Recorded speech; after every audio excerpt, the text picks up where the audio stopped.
Hola, salut et bienvenue à toi dans cette vidéo de présentation de la G1000 de chez Vossloh, donc locomotive de manœuvre ou de ligne, ce sera comme tu le souhaiteras.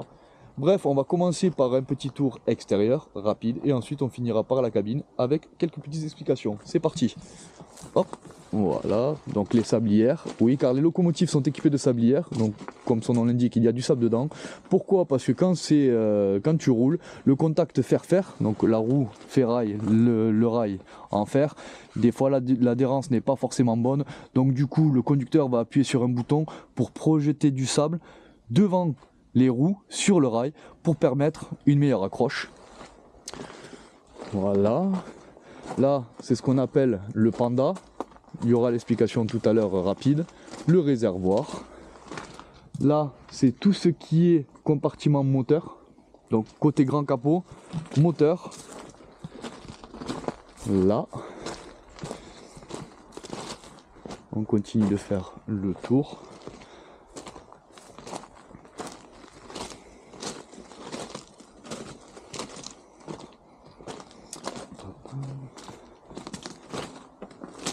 Et côté petit capot, ça va être tout ce qui est compartiment pneumatique. Et donc voilà, c'est déjà pas mal pour ce premier tour. Comme j'ai expliqué, c'est un tour rapide. Maintenant, allons à l'intérieur. Et voilà, nous nous retrouvons donc dans la cabine de la G1000. Comme vous pouvez le constater, deux pupitres identiques. Voilà, en fonction du sens dans lequel vous allez rouler, il vous faudra prendre ce qu'on appelle le poste. Donc, de quoi sont-ils composés? Donc, il y a les commandes de frein, les commandes de traction, il y a différents manomètres qui vont vous donner des indications sur la locomotive, sur votre train. Il va y avoir le compteur de vitesse, la radio, différents éléments pour mettre les essuie-glaces par exemple. Et il va y avoir aussi les dispositifs, les automatismes de sécurité. Donc on va commencer par la pédale BA. Donc la pédale BA, la fameuse pédale de longue mort, la veille automatique. Vous devez la maintenir. Là par exemple pour cette machine, au bout de 30 secondes de maintien, vous devez relâcher et rappuyer. Si vous ne relâchez pas, au bout de 5 secondes, le train va être ce qu'on appelle pris en charge, c'est-à-dire qu'il va serrer d'urgence. Et en plus la pédale malheureusement, elle envoie un signal à celui qui gère les circulations pour lui dire attention, tel train a un souci, fais quelque chose. En clair. Donc, maintien d'appui, 30 secondes, on relâche, on remet. Sinon, prendre prise en charge. Pareil, si je relâche la pédale pendant que je roule plus de 5 secondes, le train au tapis. On est d'accord? On est d'accord. Ensuite, il va y avoir ce qu'on appelle le KVB, contrôle de vitesse par balise. Le contrôle de vitesse par balise, donc comme son nom le mentionne, si vous faites des survitesses, donc ça concerne la vitesse, pas d'excès de vitesse, sinon le train est mis au tapis aussi, mais aussi ça concerne certains signaux, car il y a des balises sur les signaux qui en fait vont donner l'indication du signal. Si c'est un signal qu'il ne fallait pas franchir, voilà, au tapis, même principe.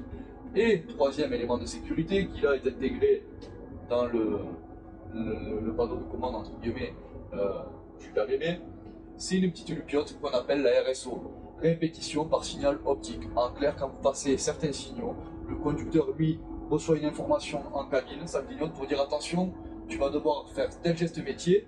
Est-ce que tu as compris le message? Pour lui dire que tu as compris, tu vas devoir appuyer sur un bouton pour acquitter l'information. Si tu n'appuies pas pour acquitter l'information, la machine va considérer que tu es passé au travers des gestes métiers à appliquer et au bout de 5 secondes, le train est au tapis. Et je peux vous dire, c'est très mal vu. Bref, ça c'était ce qui composait entre guillemets le pupitre. Ensuite, un peu plus loin, le combiné de la radio, hein, à l'ancienne, petit téléphone. Là, nous allons retrouver ce qu'on appelle le V-Basto. Le V-Basto, c'est ce qui permet, avant de démarrer la machine, surtout dans des périodes de froid, de chauffer la température, de chauffer l'eau moteur. Donc, augmenter la température du circuit de refroidissement pour démarrer la machine, que ce ne soit pas fait à froid, pour éviter justement qu'il y ait des dingueries derrière, tu vois. Ensuite, qu'est-ce qu'il y a? Bon, là, c'est le chauffage. Là, ce qu'on peut voir, c'est ce qu'on appelle le panda. Le panda, c'est comme un moteur auxiliaire, en fait, justement, pour éviter que les batteries soient à plat lorsqu'il fait froid notamment. Ce moteur, tu l'actives, il reste activé, et en fait, il va recharger les batteries petit à petit, ce qui t'assurera un démarrage dans tous les cas. Si la machine n'a pas de problème, bien entendu, on est d'accord. Là, ce qu'on peut voir, c'est ce qu'on appelle l'enregistreur ATES. Donc l'enregistreur ATES, c'est simple. Le conducteur, lui, va devoir s'enregistrer dessus à chaque fois qu'il monte dans la machine. Pourquoi? Donc il va mettre son matricule, donc son matricule dans l'entreprise. Chacun en a un et il est unique. Il va mettre son numéro de train, le parcours qu'il va effectuer, et en clair, tout ce qu'il fera dans la machine, tout ce qu'il touchera, ce sera repris dessus. Ça s'enregistre sur une cassette, sur la cassette ATES, qui lors des incidents par exemple, ou des accidents, est consulté.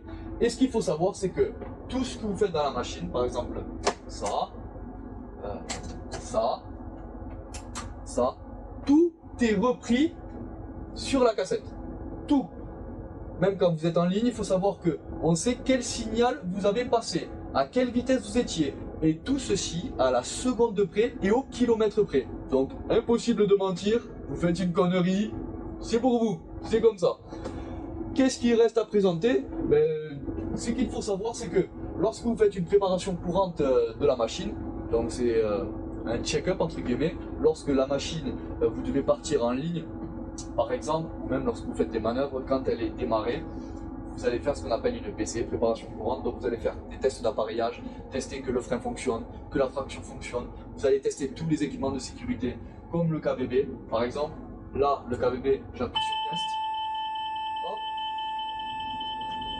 Je vérifie que tous les voyants sont allumés, voilà, parce que s'ils doivent s'allumer en ligne, il faut bien vérifier que ça fonctionne bien, parce qu'admettons, il y a un souci, il y a une panne qui remonte, mais le voyant ne s'affiche pas et ne vous l'indique pas, ouais, c'est ballot. Donc, test d'appareillage, vérifier les automatismes et aussi vérifier que tous les éléments de sécurité soient bien présents. Donc, ça peut être des drapeaux, comme ceci. Donc, ça peut servir lors de différentes procédures en fonction de ce qui vous arrive sur le terrain quand vous faites un train. Ça peut être la présence de ce qu'on appelle la barre de court-circuit. Voilà, je ne vais pas m'étaler là-dessus, ça sert à rien, on est là pour faire un petit rond tour. Et ensuite, présence de pétards par exemple, voilà, que tous les éléments soient réellement présents, sinon il n'est pas possible de partir. Voilà, la sécurité avant tout. Et là, donc de ce côté, pour finir, donc là vous avez l'ordinateur de bord qui vous donnera par exemple la température du moteur, qui vous donnera toutes les indications, et c'est surtout consultable pour la maintenance, pour voir tout ce qui se passe à la minute près, pareil, s'il y a des pannes, pour y remédier. Et là, dernièrement, le panneau de contrôle.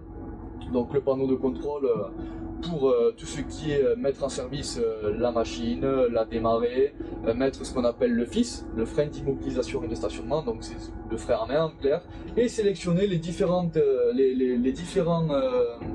pardon, excusez-moi, les différents panneaux à mettre. Donc lorsque vous voulez, voilà, il faut mettre une signalisation bien spécifique, que vous soyez en train de rouler en manœuvre ou là, en l'occurrence moi là, dans la machine seule à l'arrêt, il y a une signalisation à mettre pour montrer votre présence par exemple. Donc voilà, je pense que j'ai à peu près fait le tour, bon, juste l'extincteur et compagnie, mais voilà. Donc ce qu'il faut savoir, c'est que tout ça doit être vérifié et surtout en prendre soin, voilà. Donc je ne sais pas quoi dire de plus.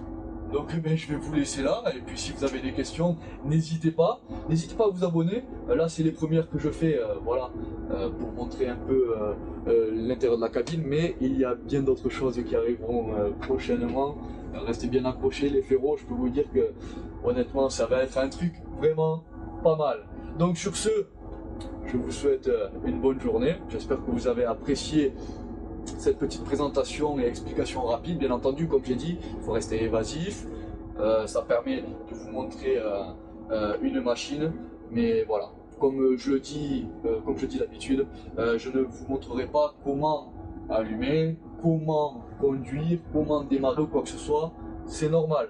Et si vous avez grandement envie de le faire, eh ben, je vous invite à rejoindre le Féro si ce n'est pas le cas. si vous voulez devenir conducteur de train ou conductrice de train, bien entendu, hein, je vous invite à postuler là où vous le souhaitez. Et si vous avez plus ample... Ah loulou, ou loulou ouais, désolé. Donc si vous avez plus de questions, n'hésitez pas à m'en poser. Et vous pouvez au pire aussi aller sur mon Instagram, c'est là où je suis le plus actif et que je réponds aux questions, notamment pour les personnes qui veulent candidater ou les personnes qui ont besoin de renseignements tout simplement. N'hésitez pas et je vous souhaite une bonne journée et je vous dis à toutes.